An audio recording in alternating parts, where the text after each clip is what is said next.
Jamal Niaz here at Cage Warriors, back to where it all began for the Welsh gangster. Yes. Humble beginnings, and now you're a megastar in the making, right? How's it been back here in Manchester? Yeah, it's been very good. It's great to see everybody backstage. Great to be here with Shay tonight in his corner, and to see the next, who will be the next megastar. Not to put pressure on him, but he's had pressure on him since he was a kid, like he told you. But he will be. I think he's the best fighter in this building. I think if he walked in the UFC tomorrow, he would do the business. I just can't wait to see how his future unfolds, and it's an honour to be his friend, and it was an honour to help him out tonight. And you can clearly see how you've rubbed off on him as well, because the promo is essential, as you know, as a wrestling fan. It's essential for getting yourself over with the crowd and getting people hooked. Yeah, a story is key, isn't it, in the mixed martial arts world? The thing is with the promo, if you're not being yourself, it's Shay's being himself. It's in his heart, it's in his blood. He's cutting the promos, he's doing his thing, he's working the crowd, and he's dominating his fights. This is what he was born to do, and if rather than comparing him to me, I'll be honoured to say you are comparing me to him. Okay. That's how I feel about Shay. Massive respect to Shay, of course, and like you said, with the way things are going, but if with the sport and the promos, but if it wasn't going like that, I'd do it anyway, because that's who I am. That's who Shay is.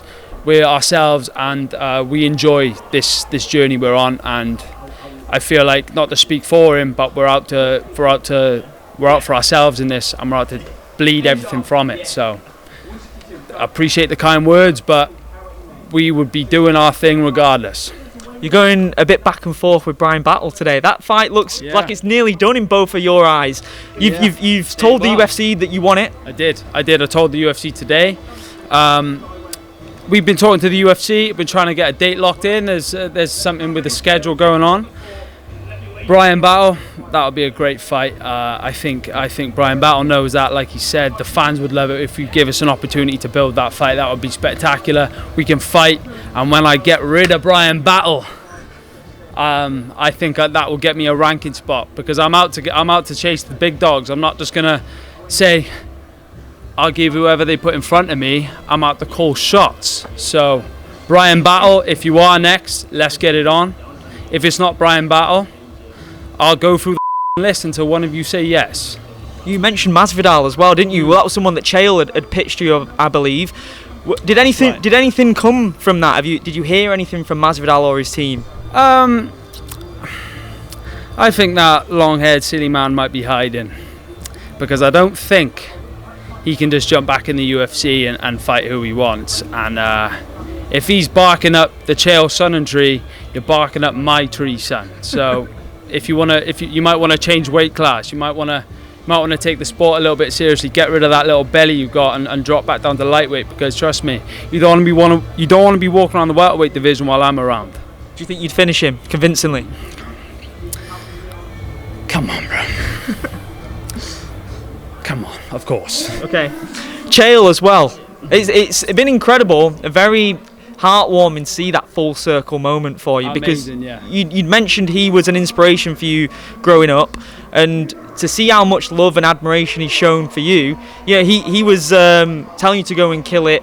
Before the MSG fight? He was in the back with you, I believe. Right. Yeah, he was meant to walk out with me, but the commission stopped it. They're very strict in New York. I couldn't even drink my beer on the way back. Right. He took it off me.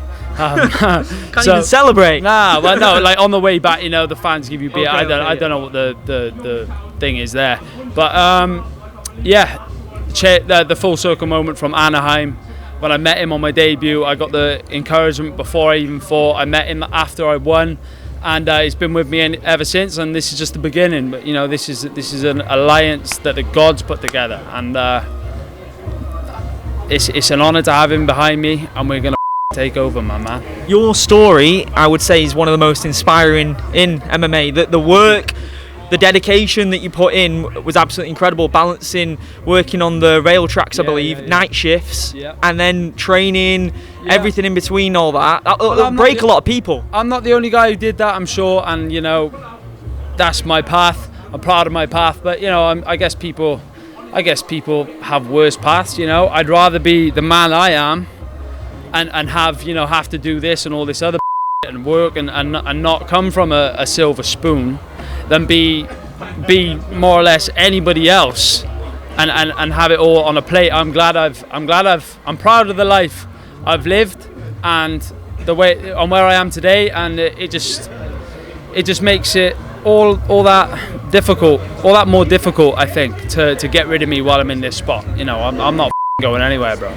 Were you vividly visualizing on the rail tracks, when you were aching and you were tired? Of course. Like I said, a lot of people would give up in those moments. But I just knew that, yeah, of course. I was visualizing being a UFC fighter before I even put an MMA glove on. I call my shot and I figure it out on the way. This was my dream.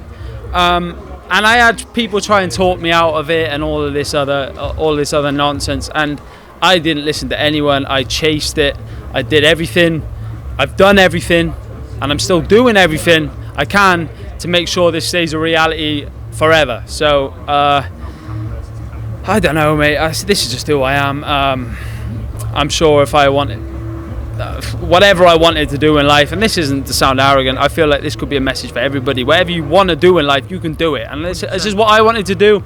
And if nobody watched any of my fights, if nobody listened to me talk, whatever, I would still be doing it anyway. So, and that law of attraction that you practice brought you to the VIP treatment with WWE. I was at both of those shows. You were at the Scotland one, I believe, and the Berlin one. I was at both of those, and struck up a friendship with CM Punk as well, one of the greats of all time. Yeah. What's that whole experience been like, being accepted by that community? And I'm guessing you want to wrestle as well, right? It's my brother CM Punk. The way, like, I met him after my debut, and he was kind enough to come back and meet me. We've kept in touch. I support him, he supports me. He's a friend, and he really offered me an insight to. I would say, like, you're the, like you say, he's the greatest of all time, which he is, and he'd be like, stop it, stop it. We're just, he says I inspire him, which is crazy. And I've met the likes of Triple H, I've met all the boys backstage, and I've had conversations about me wrestling one day, and that's my plan after I'm done fighting. Hopefully I can get something in between. I may be at SmackDown on the 28th of March, the week after UFC London, because I am Mr. TKO. I will go to the UFC, and I will also go to the WWE, and I'll tell everybody who the man is. Dream opponent. Let's list 3, because there's a lot to choose from. For your first 3 matches in the WWE, no build up, you're going in at the deep end, 3 big stars. Who are they and why? I think I'd have to. That's a good question. Right now, we'll go off today. I'll go for Cody Rhodes, because he stuck his nose in The Rock's business. And I'll go for John Cena, because he's just finally become a bad guy. We've been waiting for 100%. it. And today's day and age, I would take on the final boss for the ownership of TKO. You say you're on the board of directors, final boss. We'll see. Love that. Final one. Dream matches for you in the top 15, just in terms of a stylistic matchup where you think it would propel you to next level superstardom in terms of a rival stepping across from you in the octagon. Right now I can only say who's in front of me, and I think, like I said with Bryan Battle, that's a great fight right now. I love his energy. I love his the way he cuts his promos, the way he handles business in the octagon. Whether he misses weight or not, who really gives a and who else in front of me? Top 15. I can't. I don't even know who's in the top 15. It's a crazy division. Because I don't count numbers 15. Okay, top 10. Backwards. Top 10. I count number 1, and you're looking at him, brother. You got me there. You got me. There we go. There's the pose. Appreciate the time, brother. Course, bro. Always long overdue catch up. Yes,